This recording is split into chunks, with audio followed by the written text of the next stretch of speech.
뉴스 생로병사의 비밀 시작합니다. 뉴스빙하 김민아 시사평론가, 뉴스화상 김수민 시사평론가, 어서 오세요. 반갑습니다. 안녕하세요. 네, 동시에 좀 여쭤봐야 될 것 같아요.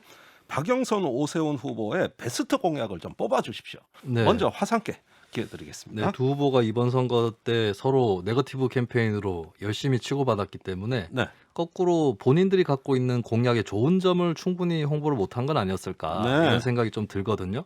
그래서 저하고 빙하님이 두 후보의 공약 중에서 좋은 거 한 개씩 아이, 꼽아봤습니다. 좋죠. 예, 저 같은 경우는 보육 정책에 좀 집중을 해서 봤는데요. 네.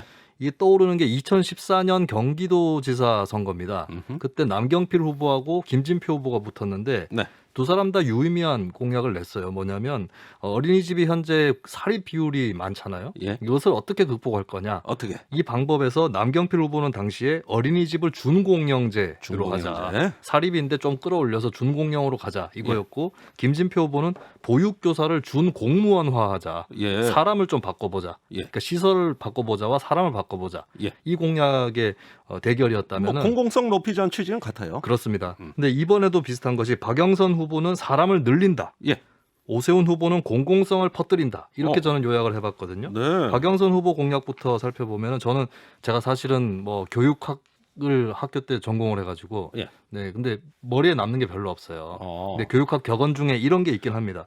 교육의 질은 교사의 질을 능가할 수 없다. 어이, 좋은 말인데. 그만큼이나- 머리에 남는 거 있어요. 네. 예. 이게 교육학 개론에 나오는 건데 아, 그렇군요. 네, 교사의 질이 그만큼 중요하다라는 얘기겠죠. 예. 박영선 후보 공약에서 보면은 어린이집 교사 충원을 통한 교사 대비 아동 비율 개선 여기에 예. 가장 큰 방점을 찍었습니다. 네. 여기에 대해서 전문가들도 대단히 필요하다라고는 반응이고 특히 만 3세 이하 아동에 대해서 더 필요하다.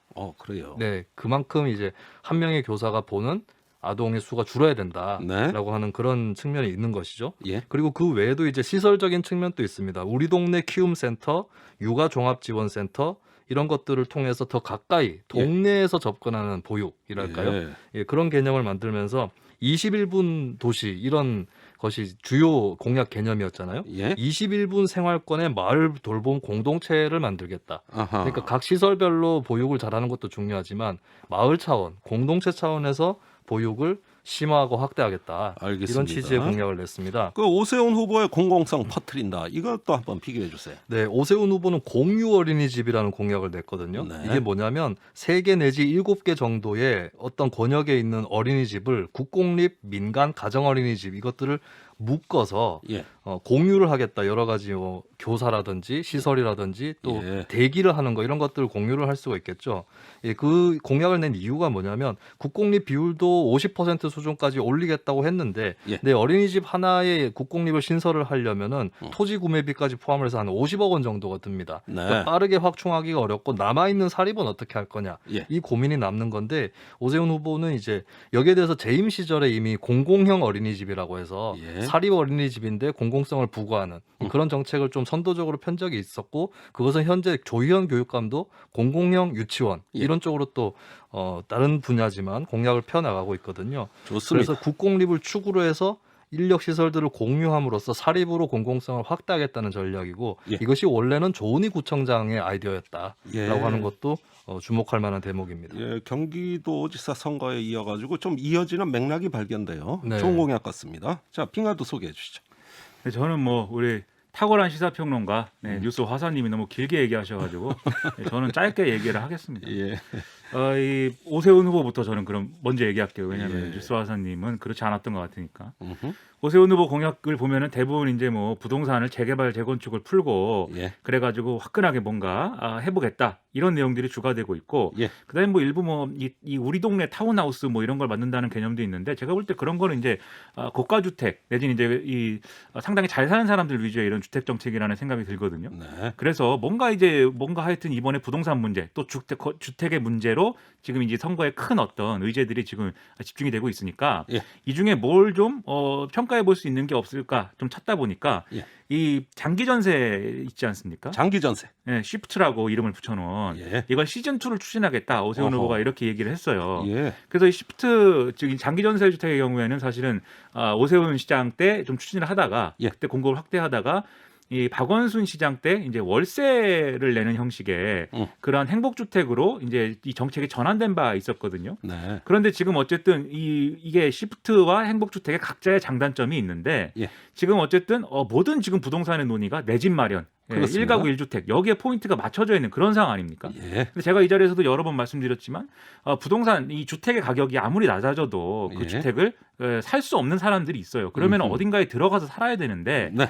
이 임대주택이라는 게 늘 임대주택 정책이라는 게 사실은 좀 진퇴양난의 이런 정책들인 경우가 많습니다. 네. 그래서 뭐가 됐든 여러 가지 모델을 계속 시험해 보면서 그중에 제대로 되는 것을 좀 이렇게 걸러내는 그런 단계들이 좀 필요한 것인데 그러기 위해서는 이런 장기 전세 같은 것도 충분히 시도해 볼 만하다. 그래서 이게 20년짜리 장기 전세를 사는 거예요. 그래서 뭐 이렇게 신혼부부가 들어가서 아이를 출산한 다음에 대학 갈 때까지 이렇게 여기서 애를 키우고 그래서 장기 전세군요. 그렇죠. 그때까지 네, 이제 모아놓은 알겠습니다. 돈으로 이제 내 집 마련을 한다거나 예. 이런 모델이기 때문에 이건 뭐 한번 그래도 시도해 보는 것이 좋지 않은가 이런 다양한 모델이라는 차원에서 그런 생각을 했고요. 예. 박영선 후보의 좋은 공약은요? 네, 박영선 후보의 좋은 공약은 좋은 공약이 대단히 많습니다. 네, 그런데 그 중에서도 특히 이제 오늘 강조하고 싶은 그런 공약은 뭐냐? 박영선 후보가 이렇게 얘기했어요. 유니버설 디자인 이 도시 대전환 어허. 이렇게 얘기를 했는데 유니버설 디자인이라는 게 뭐냐면 자기가 어떤 이제 환경에 있든 예를 들면 장애인이든 아니든 네. 그리고 장애인도 각각의 이제 형태가 다르지 않습니까? 예. 장애가 있는 분들의 장애의 형태가 그런데 어떤 장애를 가지고 있든 모든 공간에 모든 공적인 공간에 접근 가능하게 그리고 접근하는데 아무런 문제가 없게 예. 그리고 그런 분들이 실질적으로 이런 어떤 도시를 이용하고 도시에서 삶에 있어서 차별이 없게 이렇게 디자인하는 게 이제 유니버설 디자인이에요. 네. 근데 이거를 뭐 지자체에서 조례를 만든다고도 하고 그런 것들을 적용한다 여러 가지 얘기를 하지만 실질적으로 이제 관철된 바가 사실은 그렇게 크지 않았습니다 지금까지. 예. 근데 박영선 후보가 모처럼 이렇게 얘기를 했으니까 지금까지 서울의 의제라는 건 다 중산층 그리고 어느 정도 좀 사는 사람들 예. 여기에 다 맞춰져 있는 그런 형국이거든요. 예. 그런데 이렇게 좀 장애인이라든지 여러모로 없는 사람들, 소수인 사람들을 위한 이런 어떤 네. 정책이 있기에 제가 한번 이렇게 좋은 정책이다 이렇게 말씀드려보겠습니다. 예, 어려운 서민들을 위한 정책이 돋보였다. 보석 같은 공약들 잘 골라주셨습니다. 잠시 후 돌아올게요.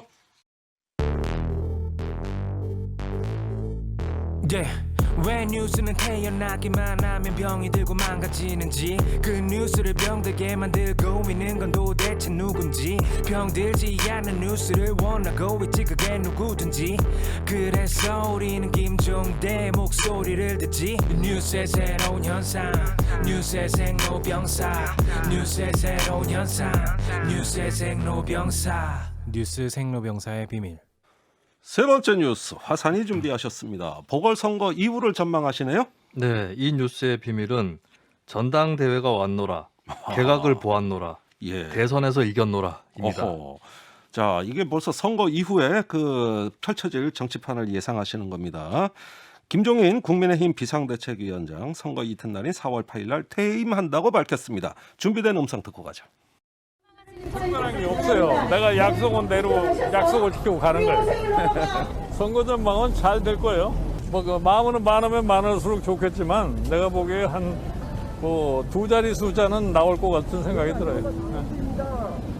네, 방금 김종인 국민의힘 비대위원장 목소리 들으셨는데 여기서 두 자리 숫자라는 건 득표율 차이를 얘기하는 거죠? 네, 예전에는 5 내지 7%포인트 차이 날 거다라고 했었는데 네. 이제 좀 벌려서 예측을 하는 것 같고 어허. 목소리도 들어보시면 언뜻 쿨한 것 같지만 중간중간 흐뭇함이 묻어나오는 여유 있어요. 예, 그런 예. 뉘앙스가 느껴집니다.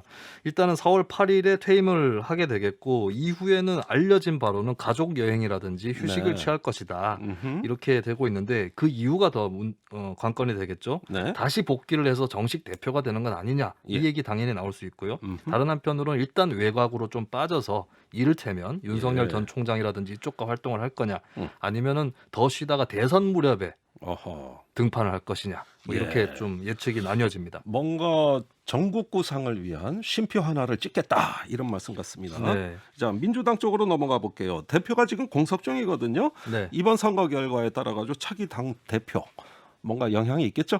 5월 9일에 당대표 선거가 치러지는데 아마 승리할 경우는 아무 문제 없이 그대로 추진될 가능성이 높고 네. 대선 주자들하고 당권 주자들 간에 어떤 같이 결합한다거나 이런 것도 시나리오를 예상할 수 있겠죠. 네. 근데 패배할 경우에 과연 전당대회로 그대로 갈 거냐 예. 여기에 대해서 좀 관측들이 나오고 있는 것이 일단 김태년 원내대표라든지 이쪽도 동반 퇴진할 가능성이 있고 네. 전대 전까지는 비대위를 꾸려서 갈 수도 있다. 어허. 이런 전망이 패배하는 경우에 한해서 나오고 있습니다. 예. 아유, 그러면은 뭐 그게 굉장히 또 어려운 상황도 있을 수 있다. 이런 말씀이세요. 국민의힘 쪽에는 김 위원장 퇴임하고 난 뒤에 어떻게 지도부 구성할까요? 네, 일단은 뭐 승패를 떠나서 무조건 퇴임을 하는 거니까요. 주호영 원내대표가 비대위원장 권한 대행을 맡아서 당분간 이끌 예정인데 그 사이에 차기 지도부 어떻게 구성하느냐 경론에 휘말릴 가능성이 있습니다. 예. 그러니까 지도 체제를 단일 지도 체제로 할 거냐, 예. 집단 지도 체제로 할 거냐 이렇게 또 나뉘어질 수가 있겠고요. 단일로 하면은 또 누가 되느냐에 따라서 굉장히 격돌이 일어날 수 있는 가능성이 있고 집단 지도 체제로 가면은 세력 균형은 맞출 수 있겠지만은 네. 이거 이도저도 아닌 거 아니냐 이런 얘기가 또 나올 수 있겠죠. 그리고 어허. 또 부딪히는 숙제는 홍준표, 윤상현, 김태호 등의 무소속 의원들 예. 어떻게 복당을 시킬 건지 말 건지. 그것도 참 중요해요. 네, 그것을 이제 오른쪽으로 보면 그렇고요. 왼쪽으로 네. 보면은 안철수 대표와 국민의당하고는 어떻게 합당을 할지 말지. 아하. 네, 이것이 또 이 사이 갈림길에 서 있다. 두 개 다 할 건지 하나만 할 건지 둘 다 하지 말 건지 예. 이 갈림길에 서 있는 거죠. 근데 오늘 김종인 비대위원장이 좀 의미심장한 말을 했어요. 패배 의식에서 벗어나 자강하라. 예. 이렇게 그런 말을 한 게 아니라 그렇게 퇴임사에서 당부할 것으로 알려지고 있거든요. 예. 자강이라고 했을 때는 결국에 받지 마라 이렇게 해석될 수도 있는 부분이라 예. 앞으로 국민의힘 내부에서 어떻게 이어갈지가 주목이 됩니다. 그러니까 바로 이제 전당대회 가기 전의 그림이나 이 외부의 그림, 엮여 있는 그림이 지금 계산법이 다 다른 건데요. 네. 그래서 결국은 핵심은 외부에 있는 윤석열 전 총장과의 관계 설정 이런 것들입니다. 그래서 예. 김종인 비대위원장이 추진했던 그 개혁의 방향을 그대로 밀고 나가서 윤석열 전 총장을 받을 수 있는 정도의 변화를 이끌어내자라는 축이 하나가 있는 것이고 예. 그 전에 일단 대통합이라든가 이런 걸 통해서 밖에 있는 예를 들면 무소속 홍준표 의원까지 다 끌어모아서 거기서부터 시작을 하자 네. 이렇게 주장한 한 축이 있는 건데 아하. 지금 전당대회 출마 예정자들은 대부분 일단 여러 명 다 모아놓고 시작해보자라는 분위기거든요. 예. 그러면 윤석열 전 총장이 이 당에 들어오기가 좀 어려워지겠죠. 예. 그래서 한쪽에서 나오는 얘기가 김종인 비대위원장이 그러면 제3지대에서 막 덩치를 키운 다음에 예. 그다음에 국민의힘을 쪼개든지 흡수하든지 할 것이다. 그런 아. 얘기도 막 나오고 있어서 의외로 이 선거 끝나고의 전당대회가 상당히 좀 살얼음판이다. 이렇게 볼 수가 있겠습니다. 자, 변화의 폭이 아주 큽니다. 여러 가지 경우의 수가 나올 수 있어요. 문제는 차기 대선 주자들입니다. 굉장히 지금 예민하게 촉각을 네. 곤두세워서 이걸 계산할 건데 어떤 영향이 있을까요? 여야 각각의 선두인 이재명 지사와 윤석열 전 총장 같은 경우는 선거에서 지더라도 그 사람들 때문에 졌다. 이 얘기가 나올 네. 것 같지는 않거든요. 그래서 크게 타격을 받지는 않을 텐데 그래도 이기는 쪽에 가까운 쪽이 당분간 여론조사에서 반등 효과가 있을 거다. 네. 이렇게 보여지고 가장 재보선 결과에 크게 구애받는 것은 이낙연 전 대표가 될 것이다. 그렇군요. 네, 패배할 경우는 하락이 가속화되고 승리한 경우는 다시 반등할 수 있다. 예. 이렇게 또 예측이 됩니다. 예. 저기 제3주자 네. 좀 뭐 거론되는 정세균 총리 쪽은 어떨까요? 정세균 총리는 일단 사태가 유력한 상황이라 당으로 돌아갈 가능성이 높고요. 네. 근데 정세균 총리든 추미애 전 장관이든 임종석 전 실장이든 간에 정부 핵심 인사들은 보궐선거 결과에 크게 좌우가 되겠다. 네. 이렇게 볼 수 있겠고 저는 한 가지 더 덧붙이면 이번 선거의 승자가 대권 잠룡으로 직결될 수도 있다. 서울시장이 되는 사람이. 예. 왜냐하면 제3주자라고 해서 그 인재풀이 크지 않기 때문에 예. 그런 예측도 한편으로 해봅니다.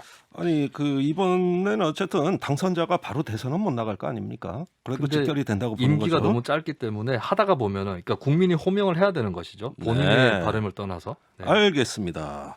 정말 재밌네요. 뉴스 생로병사의 비밀 여기까지입니다. 뉴스화상 김수민, 뉴스뱅아 김민아 수고 많았어요. 예, 고맙습니다. 고맙습니다.